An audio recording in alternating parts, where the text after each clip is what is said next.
నమస్తే, welcome to prime time news. నేను షీలా. తెలంగాణ రాష్ట్రంలో కరువు తాండవిస్తోంది అంటూ రైతులకు భరోసానిచ్చేందుకు బీఆర్ఎస్ అధినేత కేసీఆర్ పొలం బాట పట్టారు.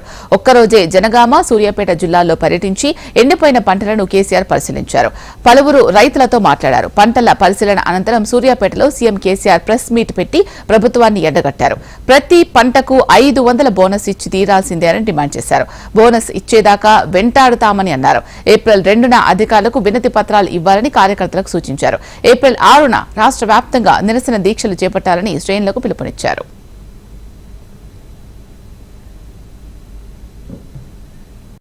₹500 బోనస్ ఇస్తామని మీరు చెప్పినారు. అన్ని పంటలకు ఇస్తామన్నారు. లిస్టు ప్రకటించినారు. మేనిఫెస్టో ఉంది. ఖచ్చితంగా ప్రతి పంటకు మీరు బోనస్ ఇవ్వాల్సిందే. వరి వస్తున్నది కాబట్టి వెంటనే ₹500 బోనస్ ఇవ్వాలి. దానికోసం అందరూ అన్ని జిల్లాల బీఆర్ఎస్ నాయకులకు నేను మనవి చేస్తా ఉన్నా. 2వ తేదీ నాడు, ఏప్రిల్ 2 నాడు జిల్లా కలెక్టర్లకు రైతుల పక్షాన మెమోరాండంలు సమర్పించండి. 500 బోనస్ ప్రభుత్వం ఇవ్వాలని చెప్పి మీరు ఇవాళ జిల్లాల వాళ్ళు జిల్లా కలెక్టర్లకు మెమోరాండంలు ఇవ్వండి. అదే టైంలో ఏప్రిల్ 2వ తేదీ శాసనసభ్యులు, శాసన మండలి సభ్యులు ప్రభుత్వానికి హైదరాబాద్లో మేము కూడా అక్కడ విజ్ఞాపన ఇస్తాం. మేము ప్రజల తరఫున డిమాండ్ చేయాలి కాబట్టి, ఆ రికార్డు ఉండాలి కాబట్టి 2nd నాడు మేము కూడా అక్కడ ఇస్తాం. మీరేమో జిల్లాలలో ఎక్కడ నాయకులు అక్కడ ఇవ్వండి. బోనస్ ఇస్తారా ఇవ్వరా వీళ్ళకి తెలుస్తుంది కాబట్టి 6వ తేదీ, ఏప్రిల్ 6వ తేదీ నాడు అన్ని నియోజకవర్గ కేంద్రాలలో ₹500 బోనస్ ఇవ్వాలని చెప్పి ఖచ్చితంగా దీక్షలు చేయండి. ఒక 1 డే దీక్ష. నిరాహార దీక్షలు అవసరం లేదు. ఈ తోలుమందం ప్రభుత్వానికి కడుపుండా తినే కూర్చొని దీక్ష చేయండి చాలు. వీళ్ళ కోసం మనం ఉపవాసం ఉండే అవసరం లేదు. మంచిగా టిఫిన్ తిని లంచ్ తిని కూర్చొని దీక్ష చేయండి, నినాదాలు ఇవ్వండి. ఆ ప్రకారం బోనస్ ఇవ్వని చెప్పి నిరసన దీక్షలు కూడా చేస్తాం. ఆ తర్వాత కల్లాల దగ్గర కూడా మేము ఎండగడతాం. కొనుగోలు కేంద్రాల దగ్గర మేము నిలదీస్తాం. డెఫినెట్ గా బోనస్ ఇచ్చేదాకా మిమ్మల్ని వదిలిపెట్టే ప్రశ్న లేదు. 100 రోజుల పాలనపై అటు కాంగ్రెస్, ఇటు బీఆర్ఎస్ పోటాపోటీ విమర్శలు చేసుకుంటున్నాయి. 100 రోజుల పాలన సంతృప్తినిచ్చిందని రేవంత్ రెడ్డి అంటే, రైతులకు సాగునీరు లేక పంటలు ఎండిపోయే దుస్థితి ఎందుకొచ్చిందని కేసీఆర్ ప్రశ్నించారు. బీఆర్ఎస్ హయాంలో ధాన్యం ఉత్పత్తిలో తెలంగాణ టాప్ లో ఉండేదని, ఇప్పుడు పంటలు ఎండిపోతున్నాయని ఆవేదన చెందారు. 100 రోజుల్లో ఒక మంచి పరిపాలన మనం అందించినాం. రాష్ట్ర స్థాయిలో, జాతీయ స్థాయిలో తెలంగాణలో కాంగ్రెస్ ప్రభుత్వం ఒక ఆదర్శంగా నిలబడ్డది. ఢిల్లీకి వెళ్తే మిగతా రాష్ట్రాల వాళ్ళు కూడా కలిసినప్పుడు చాలా చక్కటి పరిపాలన మీ రాష్ట్రంలో అందిస్తున్నారు. మీరు 6 గ్యారెంటీలలో 5 గ్యారెంటీలను అమలు చేసిండ్రు. ఆడబిడ్డలకు బస్సుల్లో ఉచిత ప్రయాణం గాని, రాజీవ్ ఆరోగ్యశ్రీ ద్వారా 10 లక్షల రూపాయల ఉచిత వైద్యాన్ని అందించడం గాని, ఆడబిడ్డలకు ₹500కే సిలిండర్ అందించడం గాని, అదే విధంగా ప్రతి పేదవాడి ఇంటికి 200 యూనిట్లు ఉచిత విద్యుత్తును అందించే విషయంలో గాని, 4,50,000 ఇండ్లు ప్రతి అసెంబ్లీ నియోజకవర్గంలో 3,500 ఇండ్ల ప్రకారము 22,500 కోట్లతోని ఇందిరమ్మ ఇండ్ల పథకాన్ని, వీటన్నిటిని కూడా మన ప్రభుత్వము స్పష్టంగా పేదల సంక్షేమం కోసం మన ప్రభుత్వం పనిచేసింది. ప్రధాన ప్రతిపక్షంగా మాకు బాధ్యత మీరు ఇచ్చినారు. మేము నిద్రపోము, ఊరుకోము. 2-3 నెలలు టైం ఇవ్వాలి. ఎందుకంటే మాకు పుండాకోడు వ్యవహారం అవుతుంది. ఓర్వలేని తనం లెక్క వాడేస్తే గెలవంగానే వీళ్ళు మొదలు పెట్టిన దుకాణం ఓర్వలేకపోతున్నారు అని అంటారు. కాబట్టి నేను 4వ నెల దాకా నా 4 కూడా తెరవలే. 1-2 మీటింగ్లు పెట్టినాం కేఆర్ఎంకి ఇచ్చినప్పుడు. అంత తప్ప నేను మాట్లాడలే. ఎక్కడ కూడా మాట్లాడలేదు. మీ ఇష్టం వచ్చినట్టు దురుసుగా, నోటుగా, చరిత్రలో ఏ ముఖ్యమంత్రి మాట్లాడినంత మొరటుగా, ఈనాతీనంగా మాట్లాడినా, నిందించినా నేను 4వ నెల దాకా ఓపికబట్టిన తప్ప నా నోటు తెరవలే. ఇలా లక్షల ఎకరాల పంట ఎండిపోతా ఉంటే చూస్తూ ఊరుకోలేం కాబట్టి నేనే స్వయంగా చూద్దామని వచ్చిన. ఎమ్మెల్యేలు, ఇతర నాయకులు తిరిగి చెప్తా ఉంటే ఒక అదే కాదు అన్ని పోయినాయి. మీరు ఎన్ని వాగ్దానాలు ఎగబెడతాం అనుకుంటున్నారా? మీరు వాగ్దానాలు ఎగబెట్టి అందరం ఊరేదాం అనుకుంటున్నారా? పండని ఏం బిడ్డ జాగ్రత్త. పాలకుర్తిలో కేసీఆర్ పర్యటనపై విమర్శలు చేశారు ఆ నియోజకవర్గ ఎమ్మెల్యే యశస్విని రెడ్డి. 10 ఏళ్ల బీఆర్ఎస్ పాలనలో ఫామ్ హౌస్ దాటి బయటకు రాని కేసీఆర్ ఇప్పుడు రైతుల సమస్యలపై మాట్లాడడం విడ్డూరంగా ఉంది అన్నారు. 10 ఏళ్ల బీఆర్ఎస్ పాలనలో చెన్నూరు, పాలకుర్తి రిజర్వాయర్లను ఎందుకు పూర్తి చేయలేదని ప్రశ్నించారు. అసెంబ్లీ ఎన్నికల్లో సమాధానం చెప్పినట్లే పార్లమెంట్ ఎన్నికల్లోనూ పాలకుర్తి ప్రజలు గట్టి సమాధానం చెప్పేందుకు సిద్ధంగా ఉన్నారని సెటైర్ వేశారు. మరి ఇంత రైతన్నల మీద ఇంత ప్రేమ చూపించడం నాకు చాలా నచ్చింది. మీ ప్రేమలో దొంగ ప్రేమలో గతంలో కనుక చూసినట్టయితే 10 సంవత్సరాలు కేసీఆర్ గారు ఫామ్ హౌస్ దాటి ఎక్కడికి వచ్చినట్టు లేరు, రాలేదు కూడా. మరి అందుకే ప్రజలు గట్టిగా చెప్పారు సమాధానము. ఇప్పుడు రాబోయే పార్లమెంట్ ఎన్నికల్లో మా నియోజకవర్గం నుంచి అంతకన్నా గట్టిగా చెప్తారు సమాధానము. మరి ఆ 10 ఏళ్లలో రాలేదు బయటకు, కానీ ఈరోజు వచ్చింది. పొలం బాట పట్టిన అంటుంది, అదే పొలం బాట పట్టిందని నేను అంటున్నాను. నిజంగానే పొలం బాట పట్టింది, అందరూ ఆ ఒక్క పొలం బాటనే పట్టింది. మన టోపీరావు గారు గతంలో కూడా వచ్చిండ్రు మన నియోజకవర్గానికి ఎన్నికల కన్నా ముందు. అప్పుడు టోపీలు పెట్టబోయారు, కానీ ప్రజలు అన్ని గమనించి అన్ని తిప్పికొట్టి టోపీరావు గారికి బాయ్ బాయ్ చెప్పిండ్రు. అయినా కానీ అర్థం కావట్లేదు, ఫ్రస్ట్రేషన్లో వస్తున్నారు ఇక్కడికి. మరి గత 10 సంవత్సరాలు ఉండదు మీ ప్రభుత్వం రాదా కేసీఆర్ గారు? మీరు మా పాలకుర్తి రిజర్వాయర్, చెన్నూరు రిజర్వాయర్ అసలు దాని ఫౌండేషన్ స్టోన్ వేసిందే 10 ఏళ్ల కిందట మా ప్రభుత్వం, కాంగ్రెస్ ప్రభుత్వము. అది ఎక్కడ వేసిన పనులన్నీ కూడా అక్కడనే ఉన్నాయి, ఎక్కడ కూడా పనులు ముందుకు సాగలేదు. కాంగ్రెస్ పార్టీ ప్రభుత్వ విప్ బీర్ల ఐలయ్య కేసీఆర్ పై ఫైర్ అయ్యారు. కేసీఆర్ కు తెలంగాణ ప్రజలు బుద్ధి చెప్పినా ఆయన తీరు మార్చుకోలేదు అన్నారు. కాంగ్రెస్ ప్రభుత్వం రాగానే ఎన్నో పథకాలు అమలు చేయడం జరిగిందని, రైతులకు అన్ని విధాలుగా మేలు జరుగుతుంది అన్నారు. గత ప్రభుత్వం ఏమీ చేయలేకనే నీకు బుద్ధి చెబితే ఇప్పుడు ఏం మొహం పెట్టుకుని రైతుల పొలాలకు వెళ్తున్నారని ప్రశ్నించారు. కాళేశ్వరం అని చెప్పి లక్షల కోట్లు దండుకొని రాష్ట్రాన్ని అప్పులపాలు చేశారని విమర్శించారు. రైతులకు ఏ విధంగా న్యాయం చేయలే నువ్వు. కాంగ్రెస్ పార్టీ అధికారంలోకి వచ్చిన 100 రోజుల్ని తల్లి సోనియా ఇచ్చినటువంటి అభ్యాసం 6 క్యారెట్లో 5 ఇప్పటికే ఇంప్లిమెంట్ చేసి తెలంగాణ ప్రజల మందరం పొందినటువంటి కాంగ్రెస్ పార్టీకి వస్తున్నటువంటి ఆదరణ చూసి ఓర్వలేక మీరు చేసినటువంటి స్కామ్లు ఒక్కొక్కటి బయటపడుతుంటే తెలంగాణ ప్రజలకు ఏ రకంగా జవాబుదారు చెప్పలేకుండా ఇలా ఒక్కొక్క స్కామ్ మీద ఒక్కొక్కరు మాట్లాడుతుంటాడు. ఫోన్ ట్యాపింగ్ కానీ, ధరల కుంభకోణం, కాళేశ్వరంలో కుంభకోణం, లిక్కర్ స్కామ్, మళ్ళీ భారతాల పోసేటి బయలుదేరి మేము రైతులను ఉద్ధరిస్తాం, రైతులకు ఏదో నష్టపరిహారం ఇవ్వాలని చెప్పి 9.5 సంవత్సరాలు రైతులు యాదగా నీకు ఈ రోజు రైతులు యాదకొచ్చిరని చెప్పి కాంగ్రెస్ పార్టీ నుంచి డిమాండ్ చేస్తాం. మరి 9 కాంగ్రెస్ పార్టీ వచ్చి ప్రజలకు కన్నీళ్లు తెచ్చిందని సిద్దిపేట ఎమ్మెల్యే హరీష్ రావు అన్నారు. కామారెడ్డి నియోజకవర్గ బీఆర్ఎస్ పార్టీ నాయకుల సమావేశానికి హరీష్ రావు ముఖ్య అతిథిగా హాజరయ్యారు. ఫేక్ వార్తలు, లీక్ వార్తలతో ప్రజలను రేవంత్ మోసం చేస్తున్నారని ఆక్షేపించారు. రైతు ఆత్మహత్యలను ఆ సర్కారు పట్టించుకోవడం లేదు అన్నారు. మరోవైపు బీజేపీ రాముడి గుడి పేరిట రాజకీయం చేస్తోంది అన్నారు. తాము అధికారంలో ఉన్నప్పుడు యాదాద్రి లక్ష్మీ నరసింహస్వామి ఆలయాన్ని నిర్మించామని, కానీ ఏనాడు రాజకీయం కోసం గుడి పేరును ప్రస్తావించలేదని గుర్తు చేశారు హరీష్ రావు. ఈ రేవంత్ రెడ్డికి గాని, కాంగ్రెస్ పార్టీ మంత్రులకు గాని కనీసం ఒక రైతును పరామర్శించిండ్రా? ఒక ఎండిపోయిన పంట పొలం చూసిండ్రా? వడగల్లో వానబడి నష్టం జరిగితే కనీసం ఓదార్చిండ్రా? ఒక ఆటో కార్మికుడు ఉరిపెట్టుకుంటే ధైర్యం చెప్పే పని చేసిండ్రా? మీకు ఎంతసేపు తీర్తనే లేదు. ఆ రోజు ప్రతిపక్షంలో ఉంటే మాత్రం ఏం డ్రామాలు, ఏం రాజకీయం, ఉరికురికొచ్చి చూసిండ్రు. ఉన్నది లేనట్టు, లేని ఉన్నట్టు చెప్పే ప్రయత్నం చేసిండ్రు. కానీ ఈరోజు రైతులు ఆత్మహత్య చేసుకున్నా, ఆటో కార్మికులు చనిపోయినా, వడగళ్ళ వానబడ్డా, పంటలు ఎండిపోయినా కనీసం ఒక్కనాడన్నా ఓదార్చేటువంటి పని ప్రభుత్వం చేసిందా అని చెప్పి నేను అడుగుతా ఉన్నా. రాముడు అందరి వాడు. పొద్దున్న లేస్తే నేను దేవునికి మొక్తాం, మీరందరూ కూడా మొక్కే బయలుదేరుతాం. మన కేసీఆర్ యాదాద్రి లక్ష్మీ నరసింహస్వామి దేవాలయం కట్టలేదా? మనం కూడా అనుకుంటే కామారెడ్డికి బస్సులు పెట్టి రోజు దొరకపోదు. మరి ఇంటికొక లక్ష్మీ నరసింహస్వామి లడ్డు పంపుతుంటే మనం కూడా వాళ్ళ అక్షింతలు పంపినట్టు. కానీ త్వరలో జరగనున్న లోక్సభ ఎన్నికల్లో తెలంగాణలో డబుల్ డిజిట్ తో విజయం సాధించబోతున్నాము అన్నారు కేంద్ర మంత్రి బీజేపీ రాష్ట్ర అధ్యక్షుడు కిషన్ రెడ్డి. ఎన్నికల ప్రచారంలో భాగంగా ఆయన సోమాజిగూడలో ఒక కాలనీ వాసుల ఆత్మీయ సమ్మేళనంలో పాల్గొన్నారు. 75 ఏళ్లుగా దేశాన్ని కాంగ్రెస్ మోసం చేసిందని, ఇప్పుడు మళ్లీ ప్రజలను మభ్యపెట్టే ప్రయత్నాలు చేస్తోందని విమర్శించారు. కాంగ్రెస్ పార్టీ అంటేనే కరప్షన్ పార్టీగా దేశ ప్రజలు అభిప్రాయపడుతున్నట్టు తెలిపారు కిషన్ రెడ్డి. లోక్సభ ఎన్నికల్లో కాంగ్రెస్ పార్టీకి 40 సీట్లు కూడా వచ్చే పరిస్థితి లేదు అన్నారు కిషన్ రెడ్డి.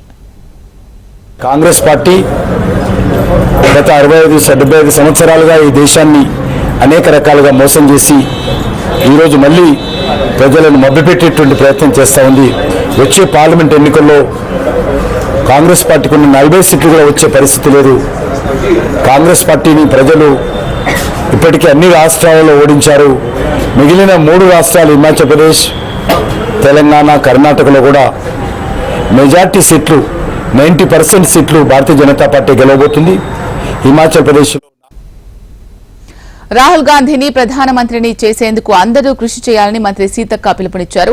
ఆదిలాబాద్ ఎంపీ కాంగ్రెస్ అభ్యర్థి సుగుణ తరపున ఎన్నికల ప్రచారంలో సీతక్క పాల్గొన్నారు. సిర్పూర్ నియోజకవర్గ కాంగ్రెస్ పార్టీ సన్నాహక సమావేశంలో కార్యకర్తలకు సూచనలు ఇచ్చారు. అభివృద్ది చెందని ప్రాంతం నుంచి అభివృద్ది చెందిన ప్రాంతంగా ఆదిలాబాద్ ను మారుస్తామని హామీ ఇచ్చారు. కాంగ్రెస్ ప్రభుత్వం అధికారంలోకి వచ్చాక చేసిన కార్యక్రమాలను ప్రజలకు వివరించారన్నారు.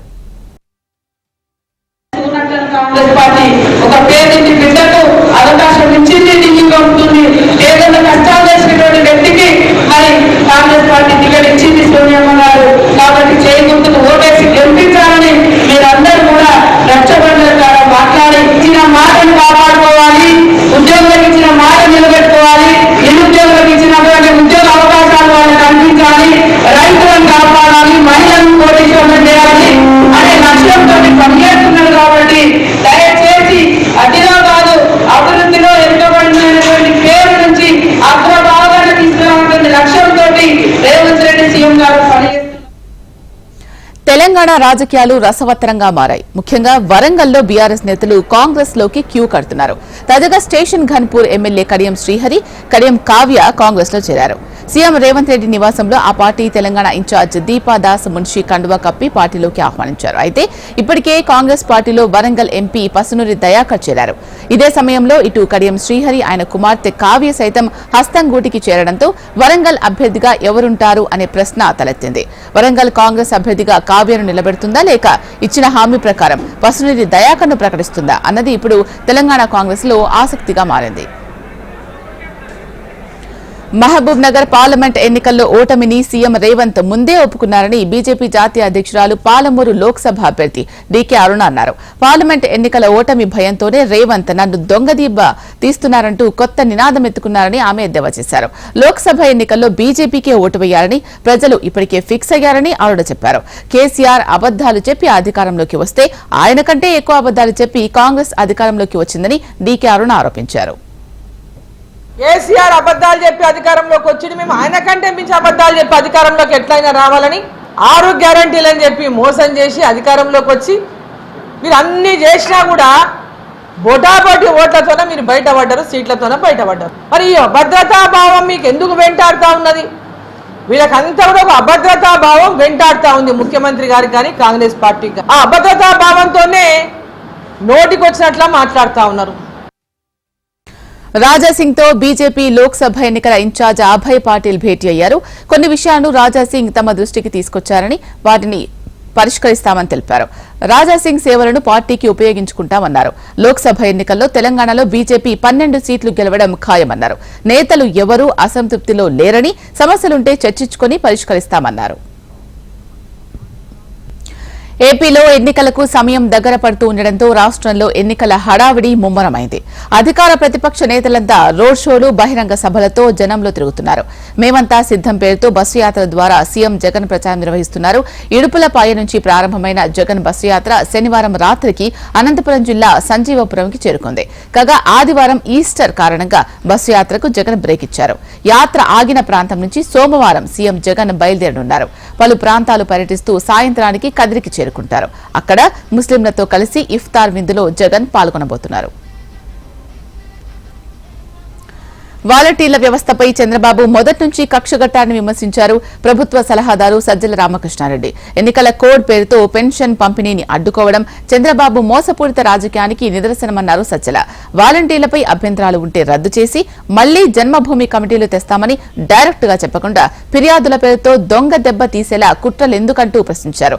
సచివాలయ సిబ్బందితో పెన్షన్ పంపిణీ చేయించాలి అని చంద్రబాబు లేఖ రాశాడన్నారు సజ్జల. పెన్షన్ల పంపిణీ కానీ ఇతర డిస్ట్రిబ్యూషన్ వీటికి కానీ ప్రతి నెల ఫస్ట్ నుంచి మొదలై వేకువజాముని ఇళ్లకు వెళ్లి నిస్సహాయులైన వృద్ధులకు, అలాగే వికలాంగులకు, ఇలాంటి సెక్యూరిటీ అవసరమైన వర్గాలకు జగన్మోహన్ రెడ్డి గారి ప్రభుత్వం ఆయన అదే పనిగా ఏర్పాటు చేసిన వ్యవస్థ ఏదైతే ఉందో హ్యాండ్ హోల్డింగ్ చేస్తూ గవర్నమెంట్ పథకాలన్నీ కూడా నేరుగా ఇంటికి చేర్చే వ్యవస్థ, వాలంటీర్ వ్యవస్థ, దాన్ని ఎన్నికల పేరుతో కోడ్ ఆఫ్ కండక్ట్, మన మోడల్ కోడ్ ఆఫ్ కండక్ట్, దీనికి సంబంధించి కోడ్ అప్లై అవుతుంది. దాంతో ఏపీలో కూటమి పార్టీ నేతలైన చంద్రబాబు, పురంధేశ్వరి, పవన్ కళ్యాణ్ నీచ రాజకీయాలకు తెరతీశారని ఫైర్ అయ్యారు మాజీ మంత్రి పేర్ని నాని. పేదలకు మేలు చేసేందుకు సీఎం జగన్ తెచ్చిన వాలంటీర్ వ్యవస్థపై చంద్రబాబు కక్ష పెంచుకున్నారని విమర్శించారు. సామాన్య ప్రజలకు పెన్షన్ అందిస్తోన్న వాలంటీర్లపై కూటమి కక్ష కట్టిందని మండిపడ్డారు. వాలంటీర్ వ్యవస్థను పని చేయనీయకుండా ఈసీకి ఫిర్యాదు చేస్తున్నారని ఆరోపించారు. నారా భువనేశ్వరి సైకిల్ బ్యాడ్జ్ పెట్టుకుని చెక్కులు పంపిణీ చేస్తున్న ఈసీ ఎందుకు చర్యలు తీసుకోలేదని ప్రశ్నించారు పేర్ని నాని. నారా చంద్రబాబు నాయుడు గారు, భారతీయ జనతా పార్టీ రాష్ట్ర అధ్యక్షురాలు పురంధేశ్వర్ గారు, పవన్ కళ్యాణ్ గారు, ఈ ముగ్గురు వాళ్ళ నీచ రాజకీయాల కోసం ఈ రాష్ట్రంలోని సామాన్య పేద ప్రజల మీద వారికి ఉన్నటువంటి అత్యంత మెరుగైన సౌకర్యమైనటువంటి సిటిజన్స్ ఫోరం ఫర్ డెమోక్రసీ అనే ఒక వారి బినామీ organisation, Telugu Desam party, Bharatiya Janata party ఇరువురు యొక్క ఏపీ ఎన్నికల ప్రచారంలో భాగంగా వైసీపీ ప్రభుత్వంపై టీడీపీ అధినేత చంద్రబాబు నిప్పులు చెరిగారు. బీసీలకు 30 స్కీములు, ఎస్సీలకు 27 పథకాలు, మైనార్టీలకు 10 స్కీములు రద్దు చేశారని సీఎం జగన్ చంద్రబాబు విమర్శించారు. బడుగు బలహీన వర్గాలపై జగన్ సర్కారుకు ప్రేమ లేదని ఆయన ఆరోపించారు. 5 ఏళ్లుగా వైసీపీ సర్కార్ అన్ని రంగాల్లో బాదుడే బాదుడు అంటూ చంద్రబాబు ఎద్దేవా చేశారు. రాష్ట్ర అభివృద్ధి సంక్షేమానికి కేంద్రం సహకారం అవసరమని ఆయన చెప్పుకొచ్చారు. వచ్చిందా మీకు? విదేశ విద్యా విధానం ఉందా మీకు? బెస్ట్ అవైలబుల్ స్కూల్స్ ఉన్నాయా మీకు? ₹1 రుణం ఇచ్చారా మీకు? అందరితో సమానంగా ఇచ్చిన కార్యక్రమాలు తప్ప, అది కూడా ₹10 ఇచ్చి ₹100 దోచేసే కార్యక్రమం తప్ప మీకు అరగబెట్టింది ఈ ప్రభుత్వం ఏమీ లేదని కూడా మీకు తెలియజేస్తున్నా. బీసీలకు అడుగుతున్న ఒక్క కార్యక్రమం మీకు ఇచ్చాడా తమ్ముళ్ళు అని మిమ్మల్ని అడుగుతున్నా. ₹1 రుణం ఇచ్చాడా అని మిమ్మల్ని అడుగుతున్నా. ఇంకో పక్కన జనసేన అధినేత పవన్ కళ్యాణ్ రెండో రోజు పిఠాపురంలో పర్యటించారు. పిఠాపురం పాదగయ క్షేత్రంలో కుక్కుటేశ్వర స్వామిని, అష్టాదశ శక్తి పీఠం పురోహితిక అమ్మవారిని దర్శించుకున్నారు. అనంతరం శ్రీపాద వల్లభ దత్తాత్రేయ స్వామి వారికి మొక్కులు చెల్లించుకున్నారు. అటు పిమ్మట తన గురువుగా కొలిచే దత్తాత్రేయ స్వామిని దర్శించుకుని పూజలు నిర్వహించారు. పవన్ వెంట కాకినాడ ఎంపీ అభ్యర్థి ఉదయ్ శ్రీనివాస్ ఉన్నారు. పవన్ కళ్యాణ్ చూసేందుకు జన సైనికులు, అభిమానులు భారీగా తరలివచ్చారు.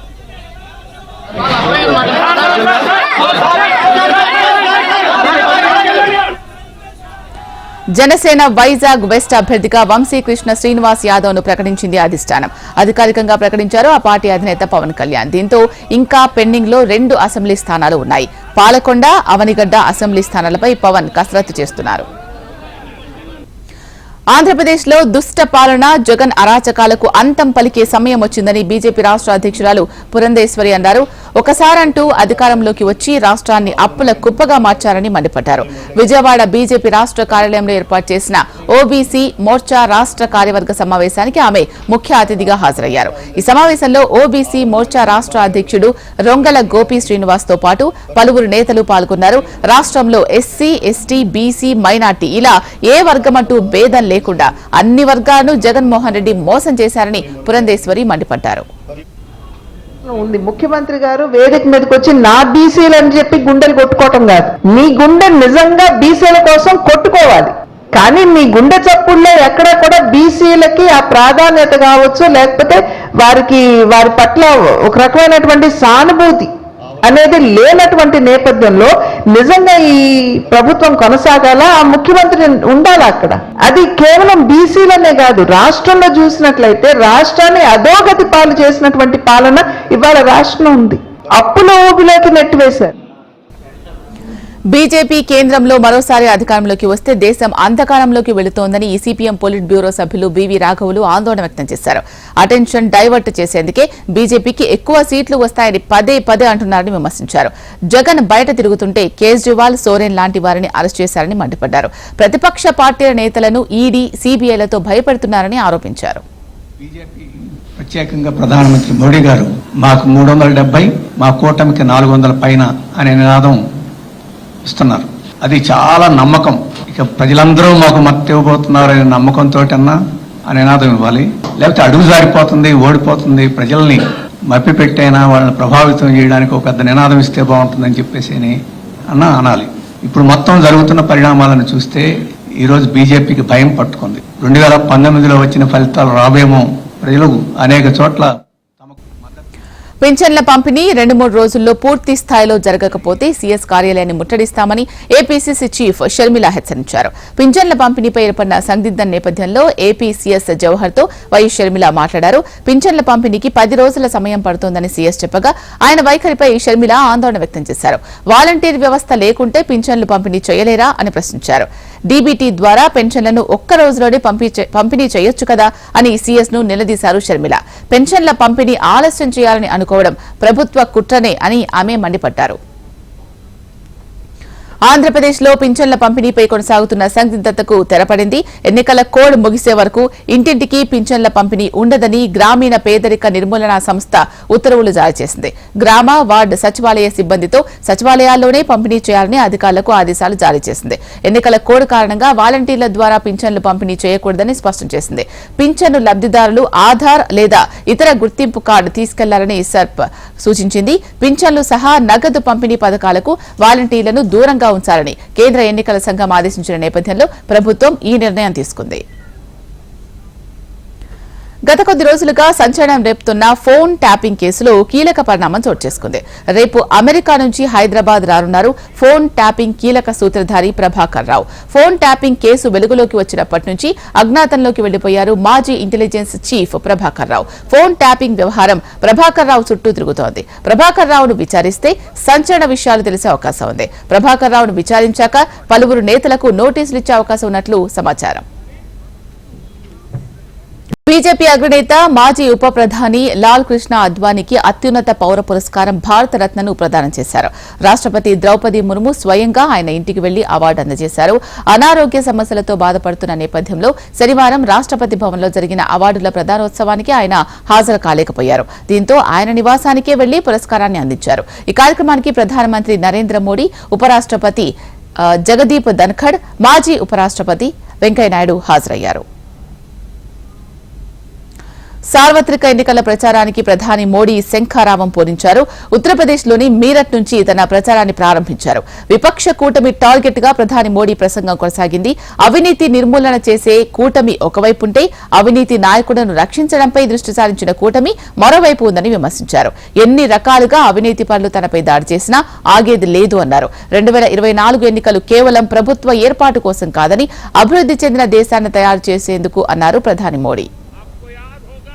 2014 में और 2019 में मैंने अपने चुनाव अभियान की शुरुआत यही मेरठ से की थी. अब 2024 के चुनाव की पहली रैली मेरठ में ही हो रही है. साथियों, 2024 का ये चुनाव सिर्फ एक सरकार बनाने का चुनाव नहीं है. कौन सांसद बने कौन न बने इसका चुनाव नहीं है. 2024 का चुनाव विकसित भारत बनाने के लिए है. 2024 का जनादेश भारत को ఢిల్లీ సీఎం కేజ్రీవాల్ అరెస్టుకు నిరసనగా విపక్ష ఇండియా కూటమి భాగస్వామ్య పార్టీలు ఢిల్లీలో ప్రజాస్వామ్య పరిరక్షణ పేరిట మెగా ర్యాలీ నిర్వహించాయి. ర్యాలీకి సీఎం అరవింద్ కేజ్రీవాల్ భార్య సునీత కేజ్రీవాల్, జార్ఖండ్ సీఎం హేమంత్ సోరెన్ భార్య కల్పనా సోరెన్తో కలిసి హాజరయ్యారు. కేజ్రీవాల్ కి సంఘీభావంగా చేపట్టిన ఈ ర్యాలీకి పెద్ద సంఖ్యలో భాగస్వామ్య పార్టీల నేతలు, కార్యకర్తలు తరలివచ్చారు. దేశ రాజధానిలోని రామ్లీలా మైదానంలో జరిగిన ర్యాలీలో కాంగ్రెస్ చీఫ్ మల్లికార్జున ఖర్గే, సోనియా, రాహుల్, ఉద్దవ్ ఠాక్రే, శరద్ పవార్, అఖిలేష్ యాదవ్, ముఫ్తీ, తేజస్వి యాదవ్ తదితరులు పాల్గొన్నారు. విపక్ష నేతలను అరెస్ట్ చేస్తూ పాలక బీజేపీ ప్రజాస్వామ్యానికి పాతర వేస్తోందని నేతలు మోదీ సర్కార్పై విరుచుకుపడ్డారు. లోక్సభ ఎన్నికల్లో మ్యాచ్ ఫిక్సింగ్ చేయడానికి ప్రధాని మోడీ ప్రయత్నిస్తున్నారు అని కాంగ్రెస్ అగ్రనేత రాహుల్ గాంధీ ఆరోపించారు. ఎన్నికల టైంలో కాంగ్రెస్ బ్యాంక్ అకౌంట్లను బీజేపీ ఫ్రీజ్ చేయించిందని ఆరోపించారు.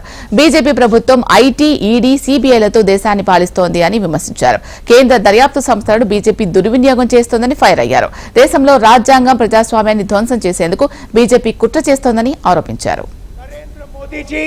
इस चुनाव में मैच फिक्सिंग करने की कोशिश कर रहे हैं. ये जो उनका 400 सीट का नारा है, ये बिना ईवीएम के, बिना मैच फिक्सिंग के, बिना सोशल मीडिया और प्रेस पर दबाव डालकर, खरीदकर ये 180 पार नहीं होने जा रहा है. सब मिलाकर आप देखिए, कांग्रेस पार्टी विपक्ष की सबसे बड़ी पार्टी है. हमारे सारे के सारे बैंक अकाउंट बंद कर दिए गए हैं। चुनाव के बीच में లోక్సభ ఎన్నికల్లో ఇండియా కూటమికి ప్రజలు అవకాశం ఇస్తే గొప్ప దేశాన్ని నిర్మిస్తామని సునీత కేజ్రీవాల్ అన్నారు. మంచి ఆసుపత్రులు, విద్యతో సహా 6 హామీలను నెరవేరుస్తుందని అన్నారు. దేశవ్యాప్తంగా 24 గంటల విద్యుత్, దేశంలో పేదలకు ఉచిత విద్యుత్, ప్రతి గ్రామం మొహల్లాకు మంచి ప్రభుత్వ పాఠశాల, మొహల్లా క్లినిక్, స్వామినాథన్ కమిటీ నివేదిక ప్రకారం రైతులకు మద్దతు ధర లభిస్తుందని చెప్పారు. తానివాళ ఓట్లు అడగడం లేదని, నవ భారత నిర్మాణం కోసం 140 కోట్ల మంది భారతీయులను ఆహ్వానిస్తున్నారని ఆమె అన్నారు. की ओर से आज 140 करोड़ लोगों भारतवासियों को 6 गारंटी देता हूं। पहली, पूरे देश में 24 घंटे बिजली का इंतजाम करेंगे। देश के गरीबों की बिजली फ्री करेंगे। हर गांव और हर मोहल्ले में शानदार सरकारी स्कूल बनाएंगे। हर गांव और मोहल्ले में मोहल्ला क्लिनिक बनाएंगे। किसानों को स्वामीनाथन आयोग के मुताबिक सही फसलों पर సార్వత్రిక ఎన్నికల ప్రవర్తన నియమావళిలో భాగంగా ప్రతి నెల చివరి ఆదివారం జరగాల్సిన మన్ కీ బాత్ కార్యక్రమాన్ని ప్రభుత్వం నిర్వహించలేదు. 3 నెలల పాటు ఈ కార్యక్రమం ఆగిపోయే అవకాశం ఉందని ప్రధాని మోడీ పేర్కొన్నారు. అయితే ఈ 3 నెలల మన్ కీ బాత్ హ్యాష్ ట్యాగ్ తో దేశం సాధించిన విజయాలను పోస్ట్ చేయాలని కోరారు. అందులో భాగంగా గతంలోని కొన్ని వీడియోలను ప్రధాని మోడీ ట్విట్టర్లో పోస్ట్ చేశారు. విటమిన్ డి-తో కూడిన గోధుమ బియ్యంను అభివృద్ది చేయడంలో హైదరాబాద్ కు చెందిన చింతల వెంకటరెడ్డి చేసిన కృషికి సంబంధించిన వీడియోను మరోసారి షేర్ చేశారు. ప్రధానమంత్రి నరేంద్ర మోడీ కాంగ్రెస్ పార్టీపై తీవ్ర విమర్శలు చేశారు. ఖచ్చిత ద్వీపం విషయంలో కాంగ్రెస్ పార్టీ తీసుకున్న నిర్ణయాన్ని మోడీ ఎండగట్టారు. 1970లో కచ్చతీపు ద్వీపాన్ని శ్రీలంకకు నిర్మోహమాటంగా ఇచ్చేయాలని కాంగ్రెస్ తీసుకున్న నిర్ణయంపై మండిపడ్డారు. నాటి నుంచి కాంగ్రెస్ పార్టీ దేశ సమగ్రత, సమైక్యత, ప్రయోజనాలను కాంగ్రెస్ పార్టీ బలహీనపరుస్తూ వచ్చిందని ఎక్స్ వేదికగా ధ్వజమెత్తారు. 1974లో కాంగ్రెస్ మాజీ ప్రధాని ఇందిరాగాంధీ కచ్చతీవు ద్వీపాన్ని శ్రీలంక మొండి వైఖరితో వదిలేసిన విషయానికి సంబంధించిన ఒక ఆర్టీఐ నివేదికపై ప్రధాని మోడీ స్పందించారు. భద్రాద్రి కొత్తగూడెం జిల్లాలో డివిజన్ కమిటీ పేట మావోయిస్టులు లేఖ విడుదల చేశారు. బూటకపు పార్లమెంట్ ఎన్నికలను బహిష్కరించాలి అంటూ లేఖలో పేర్కొన్నారు. భారతీయ హిందుత్వ ఫాసిస్ట్ బీజేపీ పార్టీని తరిమికొట్టారంటూ లేఖలో తెలిపారు. అంతేకాకుండా సామ్రాజ్యవాద ప్రపంచీకరణ వివాదాలను అమలు చేస్తున్న పార్టీలను ప్రజలు తరిమికొట్టాలని పిలుపునిచ్చారు. ప్రతిపక్ష పార్టీలను నిలదీయండి అంటూ ఆజాద్ పేట మావోయిస్టులు విడుదల చేశారు. పశ్చిమ బెంగాల్లో తుఫాను భారీ బీభత్సం సృష్టించింది. ఉరుములు, వర్షం, వడగండ్ల తాకిడికి 4 మృత్యువాత పడ్డారు. మరో 100 మందికి పైగా గాయపడ్డారు. ఉత్తర బెంగాల్లోని జల్పాయిగురిలో తుఫాను ప్రభావం అత్యధికంగా ఉంది. బలమైన ఈదురుగాలులకు భారీగా చెట్లు నేలకొరిగాయి. పెద్ద ఎత్తున పంటలు దెబ్బతిన్నాయి. ఇళ్ల పైకప్పులు గాలికి లేచిపోయాయి. దీంతో ఇప్పటి వరకు 4 ప్రాణాలు కోల్పోయారు. ప్రాణ నష్టం మరింత పెరిగే ప్రమాదం ఉంది. తుఫాను బీభత్సంపై బెంగాల్ సీఎం మమతా బెనర్జీ విచారం వ్యక్తం చేశారు. అధికారులు వెంటనే సహాయ చర్యలు చేపట్టి బాధితులను ఆదుకోవాలని ఆమె ఆదేశించారు. తెలంగాణలో ఎండలు మండుతున్నాయి. ఉదయం నుండే భానుడు ప్రతాపం చూపిస్తున్నాడు. ఎండలతో జనం బెంబెలెత్తిపోతున్నారు. ఈ క్రమంలో హైదరాబాద్ వాతావరణ కేంద్రం కీలక హెచ్చరికలు జారీ చేసింది. రాగల 3 రోజుల్లో గరిష్ట ఉష్ణోగ్రతలు 2 నుంచి 3 డిగ్రీలు పెరిగే అవకాశం ఉందని పేర్కొంది. రాత్రి ఉష్ణోగ్రతలు సైతం పెరిగే అవకాశాలు ఉన్నాయని తెలిపింది. ఈ మేరకు ఎల్లో అలర్ట్ ను జారీ చేసింది. ఆదివారం ఆదిలాబాద్, ఆసిఫాబాద్, మంచిర్యాల, నిర్మల్, నిజామాబాద్, జగిత్యాల, రాజన్న సిరిసిల్ల, కరీంనగర్, పెద్దపల్లి జిల్లాలో అక్కడక్కడ సాధారణం కంటే ఉష్ణోగ్రతలు ఎక్కువగా నమోదయ్యాయి. ఐపీఎల్ 17 సీజన్లో గుజరాత్ 2వ విజయాన్ని తన ఖాతాలో వేసుకుంది. అహ్మదాబాద్ వేదికగా జరిగిన మ్యాచ్లో హైదరాబాద్ పై 7 వికెట్ల తేడాతో గెలుపొందింది. 163 పరుగుల లక్ష్యాన్ని 5 బంతులు మిగిలుండగానే ఛేదించింది. ఓపెనర్లు శుభ్మన్ గిల్, వృద్ధిమాన్ సాహా శుభారంభాన్నిచ్చారు. సాయి సుదర్శన్, డేవిడ్ మిల్లర్ అద్భుత ఇన్నింగ్స్ ఆడారు. హైదరాబాద్ బౌలర్లలో మయాంక్ మార్కండే, కమిన్స్, షాబాజ్ అహ్మద్ తలో వికెట్ తీశారు. 15 ఓవర్ల వరకు హైదరాబాద్ వైపే ఉన్న మ్యాచ్ మయాంక్ మార్కండే వేసిన 16 ఓవర్లో మిల్లర్ 2 ఫోర్లు, 1 6 బాదాడు. సాయి సుదర్శన్ సైతం 1 6 కొట్టాడు. ఈ ఓవర్లో మొత్తం 24 పరుగులు రావడంతో మ్యాచ్ గుజరాత్ వైపు మళ్లింది. ఇవి ప్రైమ్ టైమ్ న్యూస్ విశేషాలు. చూస్తూనే ఉండండి హెచ్ఎం టీవీ. వార్త ఆగదు, నిజం దాగదు.